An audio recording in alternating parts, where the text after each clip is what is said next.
Take off your clothes. Now.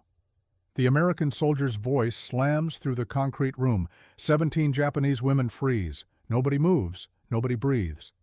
Haruko, 24, former Imperial Army nurse, stands in the front row. Her fingers won't stop trembling. The soldier is tall, young. He's holding something behind his back. What is it? A knife? A rope? She can't see. That's worse than seeing. Kofuku washi yori mo warui. Surrender is worse than death. They drilled this into her since age 6. Every woman in this room heard the same warnings, the propaganda films, the whispered stories from Manchuria. Only 1-200 Japanese women were captured in the entire Pacific War. Most chose death instead. These 17 didn't. Now Haruko understands why the others chose differently. The concrete floor bites cold through her torn shoes. The room smells like disinfectant. Sharp, chemical, wrong. Fluorescent lights buzz overhead. One flickers. The sound drills into her skull. The soldier repeats himself, slower this time. Clothes off now. Beside her, Noriko, 19, signals operator, youngest in the group, starts shaking. Not trembling, shaking. Her teeth chatter loud enough to echo. Behind them, Takako refuses to translate. She's 31, speaks perfect English, hasn't said a word since capture. Why won't she translate? The soldier takes a step forward. Haruko's heart slams against her ribs. Karera wa watashitachi o kurushimeru me ni reipu suru. They rape you before they torture you. That's what the officer said. That's what every woman here believes right now in this freezing concrete room with an American soldier demanding their clothes. The soldier's jaw tightens. He's sweating. Wait. He's sweating more than they are.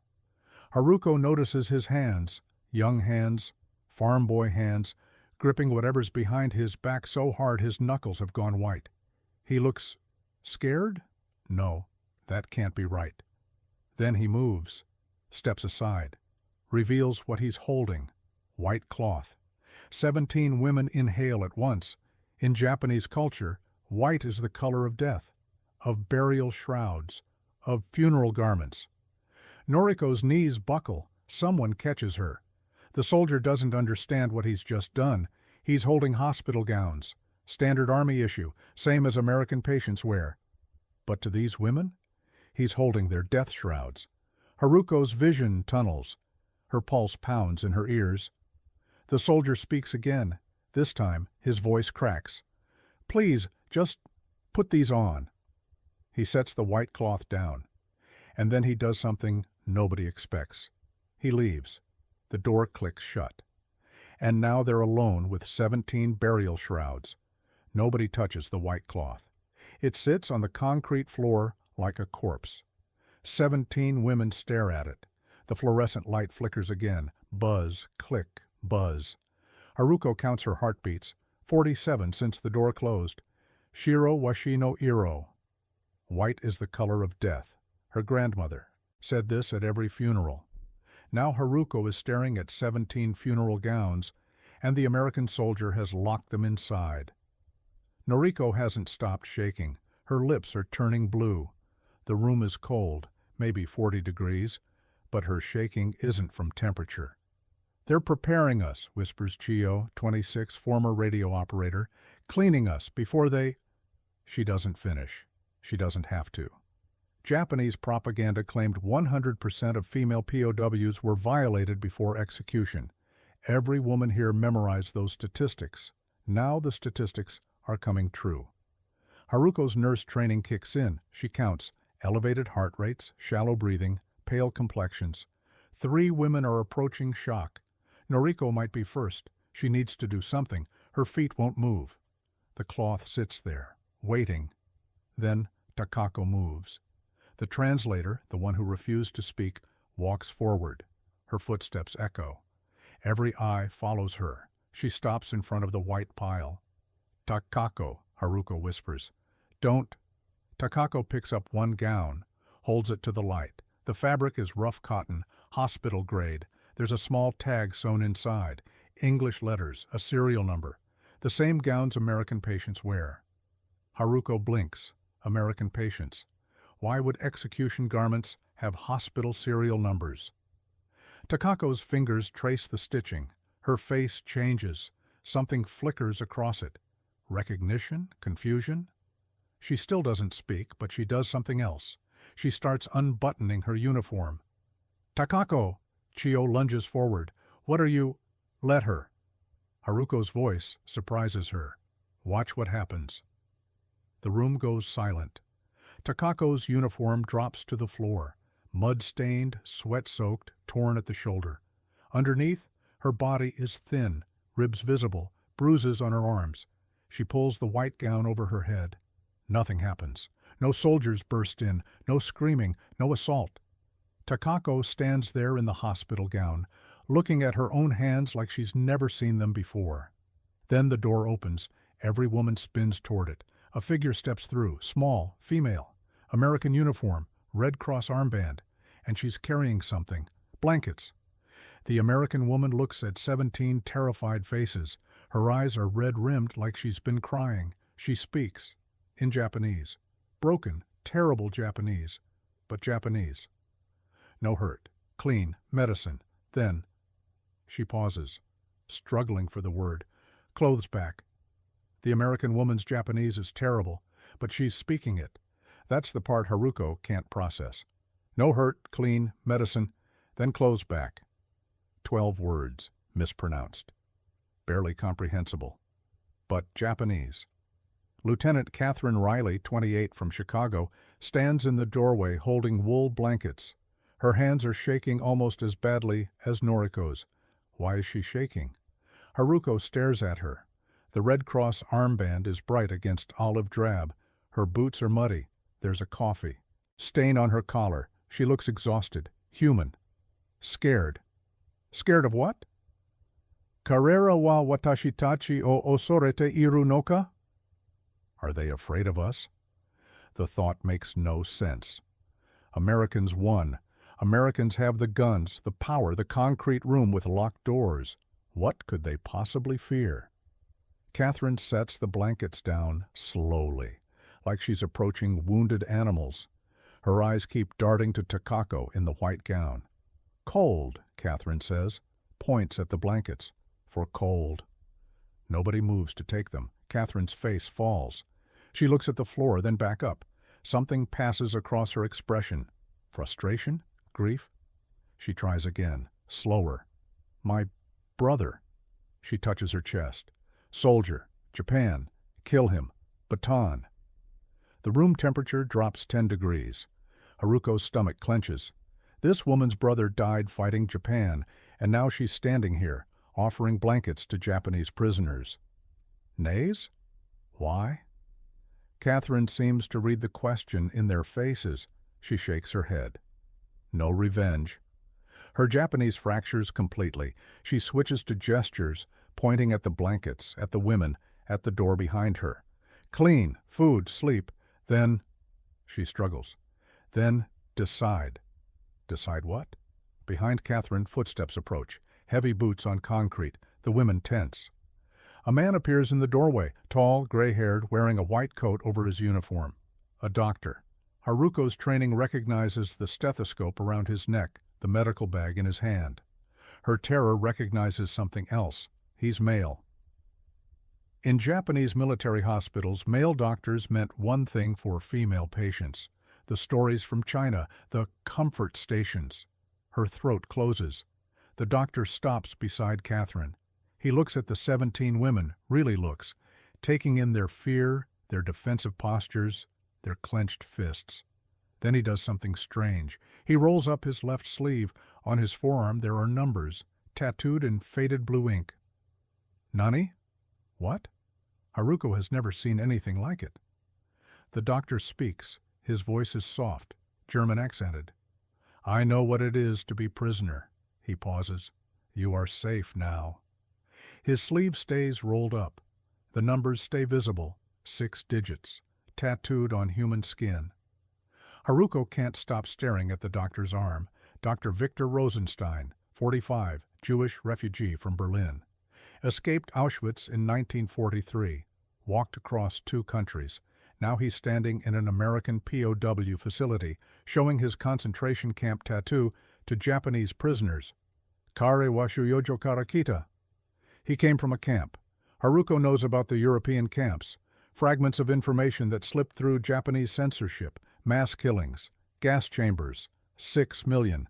This man survived that, and now he's here, healing enemies. Why? The word escapes her mouth before she can stop it. Japanese, but he seems to understand. Dr. Rosenstein looks at her. His eyes are tired, a specific kind of tired that Haruko recognizes from field hospitals, the exhaustion of seeing too much death. Because someone must choose different, he says. His Japanese is worse than Catherine's, or it never stops. The room is silent. Noriko has stopped shaking. She's staring at the tattoo like it's a religious artifact. Dr. Rosenstein rolls his sleeve down. The numbers disappear under white cotton. Now, he says, medical examination, for your safety. I explain everything first. He opens his medical bag, pulls out a syringe. The women recoil. Yoso 731, Unit 731, the Japanese military's Biological Warfare Division, human experiments on Chinese prisoners, vivisection without anesthesia, plague injections. Every Japanese soldier knew about 731. It was whispered about in barracks, used as a threat. Now an American doctor is holding a needle, and 17 women are seeing Japanese atrocities reflected back at them. Tuberculosis test, Dr. Rosenstein says carefully. He shows the needle, small, thin. Same test American children receive in schools. I show you. He rolls up his other sleeve, the right arm unmarked except for a small circular scar. I took this test in Ohio, 1944. He points to the scar. Small pinch, nothing more. He's offering proof on his own body. Haruko's nurse training wars with her terror. The needle is standard gauge. The liquid inside looks like saline solution with tuberculin. The test is real. She's administered it herself to Japanese soldiers. This isn't experimentation. This is medicine. Karera wa watashi tachi to onaji igaku o tsukata iru. They're using the same medicine we use. Her hands unclench slightly. Dr. Rosenstein waits. Patient. The needle stays visible, explained, non-threatening. Who is first? He asks. Silence. Then Takako steps forward. The translator who refused to translate. The woman in the white gown. Me, she says. In English. Perfect English. Every woman in the room turns to stare. You speak English? Catherine's voice is barely a whisper. She's staring at Takako like she's seeing a ghost. Takako doesn't flinch. Yes? One word. Perfect American accent. The kind learned from years of immersion, not textbooks. Haruko feels the floor tilt beneath her. 3 days of captivity. 3 days watching Takako refuse to translate, refuse to communicate, refuse to help Americans understand anything. And she spoke English the entire time. Naz damata itano? Why did she stay silent? Takako turns to face the other women. Her expression is carved from stone. My husband was American, past tense. Was. His name was Thomas Whitfield, English teacher, Tokyo, 1938 to 1941. Her voice doesn't waver. After Pearl Harbor, Kenpitai came for him, military police. They beat him for 6 hours. I watched. They made me watch. She pauses. Then they made me dig his grave. The room has stopped breathing. Catherine covers her mouth with her hand. I couldn't speak English after that. Takako continues. Every word felt like betrayal, like I was killing him again. Dr. Rosenstein lowers the syringe. His face has gone pale. I walked 200 miles to surrender, deliberately. Takako's eyes fix on Catherine. Not because I wanted to live, because I wanted to tell someone what Japan did to the people who loved Americans. Silence. Then Noriko, 19, shaking, terrified, speaks. My brother, she whispers. He was Kenpitai. Every head turns. Noriko shrinks back. I didn't know. I didn't know what they did. He never... It doesn't matter. Takako cuts her off. Voice flat. You weren't there. The temperature in the room drops. Dr. Rosenstein clears his throat. The sound is gentle, deliberate, redirecting attention. The test, he says softly. We continue? Takako holds out her arm, steady, unflinching. The needle slides in. She doesn't react. Dr. Rosenstein applies a small bandage, white gauze against Japanese skin. You will be treated well here, he says. Not because of what you tell us, because it is right. Takako looks at the bandage, then at Catherine, then at the other women. I have information, she says. Locations of American POWs still held in Japan. Living prisoners, names. Catherine's eyes widen. I will give you everything. Takako's voice hardens. But these 16 women get asylum, all of them, or you get nothing. She rolls her sleeve down. That is my price. Haruko stares at the woman she thought she knew. 3 days of silence, and now this. Asylum for all 17, non-negotiable. Colonel Richard Hayes, 52, intelligence officer, stares at Takako from across a metal table. He arrived 14 minutes ago. His uniform is pressed. His eyes are calculating. That's not how this works, he says. Takako doesn't blink. Then we're done. Haruko watches from the corner of the medical room. The other women are clustered behind Dr. Rosenstein, who insisted on staying. Catherine stands near the door, arms crossed. The colonel leans forward. You're claiming to know locations of American prisoners. Prove it. Camp Hakodate, Hokkaido. 17 American airmen shot down over Tokyo, March 1945. They're in a coal mine, being used as slave labor. Takako's voice is mechanical. Guard rotation changes at 1600 and 1800. Northeast wall has a drainage gap. One guard has tuberculosis. He's symptomatic but hiding it. The colonel's expression flickers. How do you know this? My husband's brother, also Kenpitai. Takako's jaw tightens. He wrote letters, bragging, I memorized everything. Silence. Colonel Hayes pulls out a notepad. His pen hovers. What else? Asylum first, then I talk. The pen taps against paper. Once, twice. Kare wa yuwaku sarete iru. He's tempted. Haruko can see it. American POWs in Japanese camps had a survival rate under 40%. Every day of delay meant more deaths. Takako's information could save lives. But granting asylum to enemy prisoners? Setting a precedent? The colonel looks at Dr. Rosenstein. Something passes between them, a shared understanding that Haruko can't read. Doctor, your recommendation? Dr. Rosenstein steps forward. His voice is quiet but firm. In Auschwitz, I watched good people become monsters because orders told them to. I also watched monsters become human because one person chose differently. He gestures at the 17 women. These are nurses, radio operators, translators, not soldiers, not war criminals, frightened women who surrendered. He pauses. Grant the asylum. It costs you nothing except mercy. Colonel Hayes stares at him, at the rolled-down sleeve hiding numbers. Then he looks at Takako. The 17 women in this room. His pen moves. Provisional asylum, pending full debrief. Takako's shoulders drop, just slightly, the first crack in her armor. The coal mine, she says. Start there. 17 men. One is a lieutenant named Patterson. He has a broken leg. It never set properly. He'll be easy to identify. The colonel writes faster.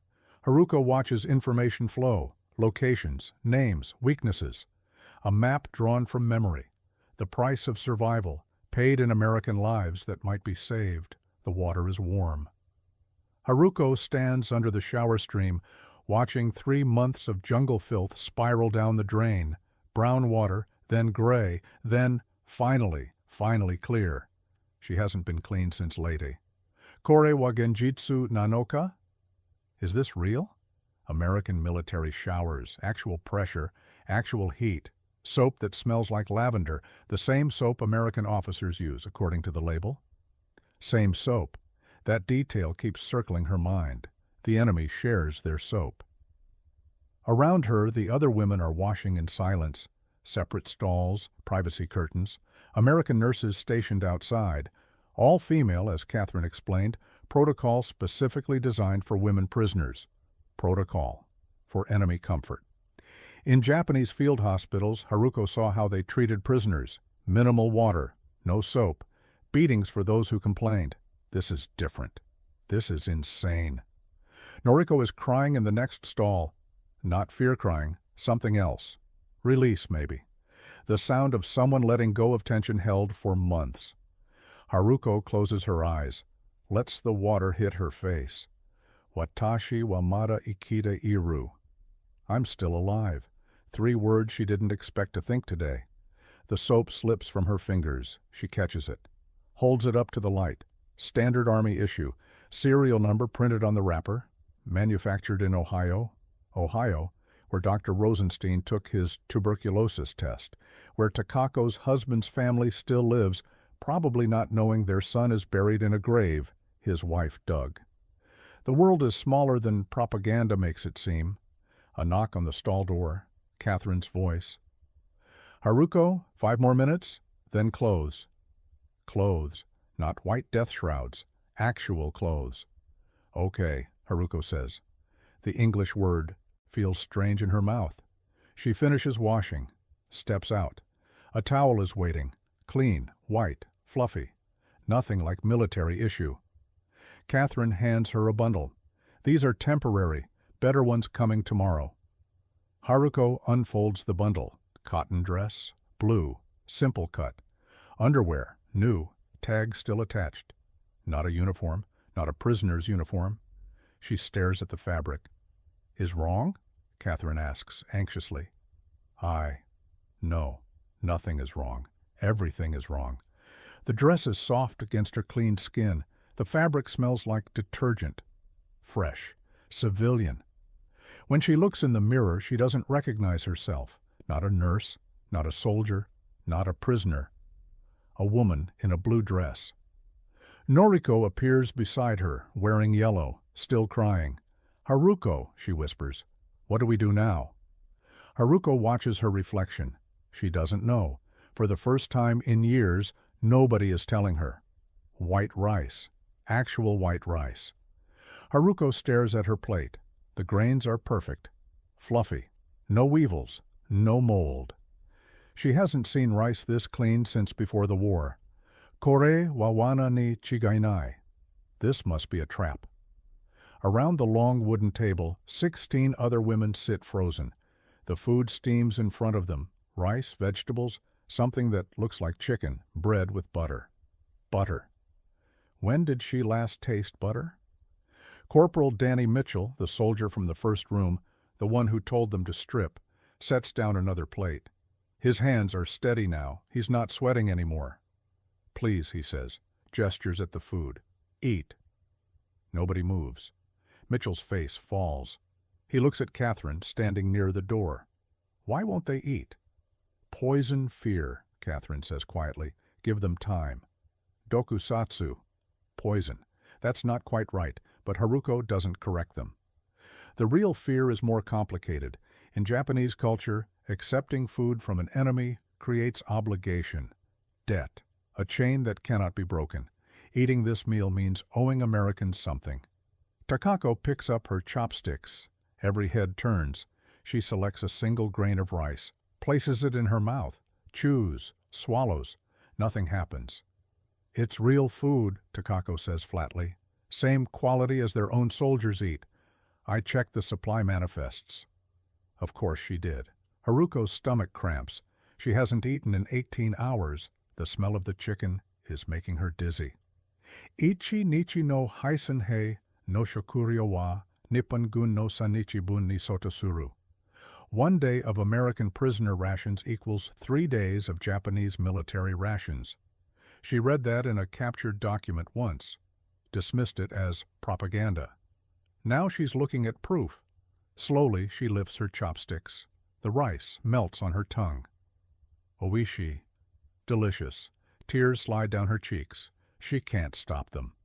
One by one, the other women begin eating. Noriko is sobbing between bites. Chio is laughing, a strange, broken sound. Michiko, who recited a death poem 6 hours ago, is eating so fast she's choking. Mitchell watches with an expression Haruko can't read. "Corporal," Catherine murmurs, "give them privacy." He nods, steps back, pauses at the door. "My grandmother was German," he says quietly. "Immigrated in 1910. She told me something once." He looks at the table of crying, eating women. "She said the first kindness after cruelty breaks something open, something that needed breaking." He leaves. Haruko eats another bite of rice, white rice, the color of death, the color of survival. September 1945. The war is over. Haruko stands in a hospital corridor in San Francisco, wearing a nurse's uniform, American white, Red Cross on the sleeve, not a prisoner anymore, an employee. "Watashi wa koko de hataraku koto o eranda." I chose to work here. 3 months since the concrete room. 3 months since the white cloth she thought was a death shroud. 3 months since Dr. Rosenstein showed her that survival could look like choosing different. Now she changes bandages on American veterans, men who fought in the Pacific, men who killed Japanese soldiers, men who don't know she was their enemy. Her supervisor, Nurse Director Patricia Olmsted, appears at her elbow. "Haruko, room 312, new patient, burn victim from Okinawa." Haruko's hands go cold. Okinawa, where she was captured. "Is there a problem?" Patricia asks. No, there's no problem." She walks to room 312, opens the door. The patient is young, maybe 22. Bandages cover 60% of his body. His eyes, the only visible part of his face, track her movement. "Japanese nurse," he says, voice flat. "Yes?" She keeps her tone professional. "I'm going to change your bandages now." He doesn't respond. She works in silence, peeling gauze, applying salve. Her hands remember the motions from 1,000 field hospital beds. Different uniform, same wounds. "Were you there?" he asks suddenly. "Where?" "Okinawa." Her hands pause. 1 heartbeat. 2. "Yes?" "What side?" She meets his eyes. "Does it matter now?" He stares at her. Something shifts in his expression. Not anger, not hatred. Something more complicated. "My buddy died there," he says. "Mortar round. I held him." "I'm sorry." "Are you?" "Hi." "Yes." "I am sorry for every death, every side, every family that lost someone." She resumes changing his bandages, "including yours." He watches her work. Minutes pass. "You're good at this," he finally says. "I was a nurse before, during the war." "Japanese Army?" "Yes." Another silence. "Guess that makes us even," he says quietly. "Both served, both survived, both ended up here." Haruko finishes the last bandage, steps back. "Both healing," she says. He almost smiles. The burned skin around his eyes crinkles painfully. "Yeah," he says, "both healing." She leaves the room, leans against the corridor wall. Her hands are shaking, but she's still standing. Down the hall, Noriko waves. She's working in the children's ward now. Yellow dress traded for nurse's white. 17 women. All 17 survived. All 17 chose different.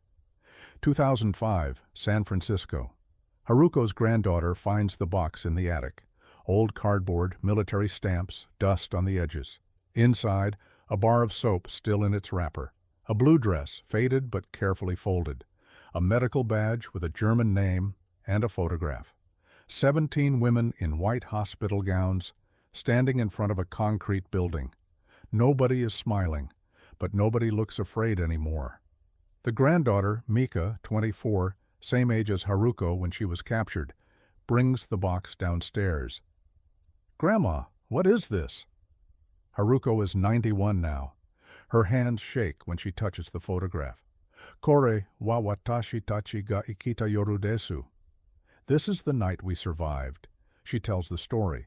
The concrete room, the white cloth, the doctor with numbers on his arm, the translator with a dead American husband, the soap, the rice, the blue dress. Mika listens without interrupting. When Haruko finishes, the room is silent. "The soap," Mika says finally. "You kept it for 60 years. Why?" Haruko turns the wrapped bar over in her hands. The label is faded but readable. Standard Army issue, Ohio. "Because it was proof," she says. "Proof of what?" "Ningen sei wa teki no naka ni mo sonzai suru." That humanity exists, even in enemies, even when you've been taught it doesn't. She sets the soap down. "We expected death that night. Everything we believed told us death was coming. The white cloth, the male soldiers, the concrete room." She pauses. "Instead, they gave us soap, clean water, food, medicine." Her eyes find the photograph again. "They gave us proof that propaganda lies." Mika picks up the medical badge. "Dr. Victor Rosenstein, M.D. "The Jewish doctor," Haruko says. "He survived Auschwitz, lost 14 family members, could have hated us. Japanese, allies of the Nazis who killed his people. But he didn't. He chose different." Haruko's voice cracks. "He showed me his numbers, not to guilt me, to say, I know what it is to expect death and receive life instead. I know what it is to be the enemy." The grandfather clock ticks. Mika holds up the blue dress. "And this?" "The first thing I wore as something other than a soldier." Haruko smiles. "The first time in 4 years I looked in a mirror and saw a woman, not a uniform, not a side, a person." She takes the dress from Mika's hands. "They told us to strip that night. We thought it meant death." She presses the faded blue fabric to her chest. "It meant rebirth,